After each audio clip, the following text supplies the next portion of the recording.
இறையேசுவில் பிரியமான சகோதர சகோதரிகளே, நமது ஆண்டவர் இயேசு கிறிஸ்துவுடைய திருப்பெயரால் உங்களுக்கும் உங்கள் குடும்பத்தில் இருக்கிற அனைவருக்கும் அன்பும் சமாதானமும் மகிழ்ச்சியும் உண்டாவதாக.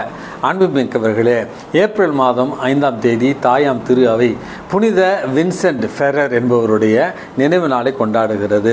அன்புமிக்கவர்களே, தொடர்ந்து வியட்நாம் மற்றும் மியான்மர் நாடுகளுக்காக ஜெபிக்க உங்களை அன்போடு அழைக்கின்றேன். கண்டிப்பாக நம்முடைய ஜெபம் அந்த மக்களுக்கு மிகப்பெரிய ஒரு ஆறுதலாகவும் உலகத்தினுடைய தலைவர்களுடைய அந்த கல்லான இதயங்களை கரைய செய்து அவர்களுக்கான நிவாரணத்தை பெற்றுத்தரவும் உதவும். ஆகவே தொடர்ந்து ஜெபிக்க உங்களை அன்போடு கேட்டுக்கொள்கிறேன்.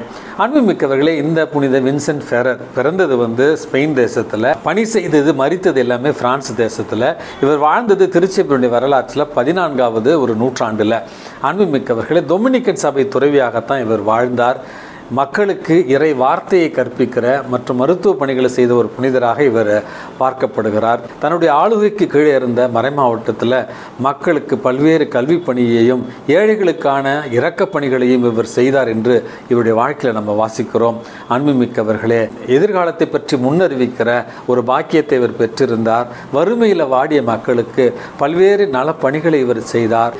வாழ்நாள் முழுவதும் ஏழைகளுக்கு இதங்கிய ஒரு புனிதராகவே இவர் கருதப்பட்டார் என்று இந்த புனித வின்சென்ட் ஃபெரர் அவர்களுடைய வாழ்க்கையில் நம்ம வாசிக்கிறோம். அன்புமிக்கவர்களே, தவக்காலம் என்பது தான தர்மங்கள் செய்கிற ஒரு அருமையான ஒரு காலம். இல்லாதவர்களுக்கு உதவி செய்து நாமும் இறைவனுடைய திருமுன்னிலையில் அவருடைய அருளை பெற்றுக்கொள்ள முயற்சி செய்வோம். அன்புமிக்கவர்களே, இன்றைக்கு நமக்கு கொடுக்கப்பட்டிருக்கிற நற்செய்தி வாசகம் திருத்தூதர் யோவான் எழுதிய நற்செய்தியிலிருந்து தான் நம்ம வாசிக்கிறோம். நேற்றைய பகுதியினுடைய ஒரு தொடர்ச்சி தான். இது எல்லாமே நடப்பதற்கான காரணம், யூதர்கள் குறிப்பாக பரிசேயர்களும் மறைநூல் அறிஞர்களும் இயேசுவின் மீது கொஞ்சம் கடும் கோபத்தில் இருக்கிறார்கள். காரணம் 2. முதலாவது, ஓய்வு நாளை அவர் மதிப்பது கிடையாது. ஓய்வு நாளில் நற்செயல் செய்கிறார். 2வது, தன்னை கடவுளுடைய மகன் என்று சொல்லிக் கொள்கிறார். அப்படி என்றால் கடவுளுக்கு இணையாக தன்னை வைத்து பேசுகிறார். இது கடவுளுக்கு எதிரான ஒரு பழிச்சொல். அப்படி என்கிற கடும் கோபத்தில் இருக்கிறார்கள். அதனுடைய ஒரு வெளிப்பாடு தான் இந்த வாரத்தினுடைய வாசகங்கள். அதனுடைய ஒரு தொடர்ச்சியாகத்தான் யூதர்களிலேயே ஒரு சில பேர் இவரை ஒரு இறைவாக்கினர் என்று கருதுகிறார்கள். ஒரு சில பேர் இவர் மீட்பர் என்று கருதுகிறார்கள். 3வது, பரிசேயர்களும் மறைநூல் அறிஞர்களும் இது 2மே கிடையாது, இவன் ஒரு பொய்யான இறைவாக்கினர், இவன் கடவுளுக்கு எதிராக கடவுளுடைய பழியை உரைப்பவன் அப்படி என்று முற்றிலும் மறுக்கிற ஒரு சூழலை தான் இருக்கிறது. அப்படி என்றால் அவர்கள் கண் முன்னே இயேசு செய்கிற நற்செயல்களை அவர்கள் காண மறுக்கிறார்கள். அவர்களுடைய முன்னிலையில் நடக்கிற இந்த அரும் அடையாளங்களை அவர்கள் ஏற்க மறுக்கிறார்கள். இயேசுவை ஏற்றுக்கொள்ள மறுக்கிறார்கள். அவர்களுடைய பார்வையில் இயேசு ஒரு பொய்யான இறைவாக்கினர் என்பதை அவர்கள் முடிவு செய்கிறார்கள். அவரை கொல்ல வழி தேடுகிறார்கள். அன்புமிக்கவர்களே, நம்முடைய வாழ்க்கையில் கத்தோலிக்க கிறிஸ்தவர்களாய், திருமுழுக்கு பெற்றவர்களாய், உறுதி பூசுதல் பெற்றவர்களாய், ஆண்டவருடைய திரு உணவை நற்கருணையில் உட்கொள்பவர்களாக இருக்கிறோம். நமக்கு அந்த ஆண்டவர் மீது நம்பிக்கை இருக்கிறதா? நாம் இயேசு கிறிஸ்துவை உணர்ந்து கொண்டோமா, புரிந்து கொண்டோமா அப்படி என்பது தான் அடிப்படையான ஒரு கேள்வி. இதை விளக்குவதற்காக ஒரு சின்ன நிகழ்ச்சி ஒன்று நான் உங்களோடு பகிர்ந்து கொள்ள விரும்புகிறேன். ஒரு மனிதர் காலையில் எழுந்து தன்னுடைய கைத்தடியோடு தன்னுடைய செல்ல நாய்க்குட்டி அழைத்து கொண்டு ஒரு ஏரிக்கரைக்கு சென்றாராம். அப்பொழுது அந்த ஏரிக்கரை மீது தன்னுடைய கைத்தடியை தூக்கி விசிறி அடித்தாராம். உடனே அந்த செல்ல நாய்க்குட்டி என்ன பண்ணியது, தண்ணீரின் மீது வேகமாக ஓடி அந்த கைத்தடியை எடுத்து விட்டதாம்.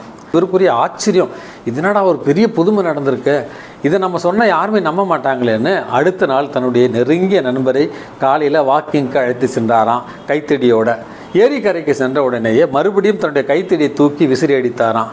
விசிறி அடித்த பிறகு இவருடைய நாய் தண்ணீரின் மீது வேகமாக ஓடி சென்று அந்த கைத்தடியை எடுத்து விட்டதாம். மறுபடியும் நாய் தண்ணீரின் மீது நடந்து சென்றது.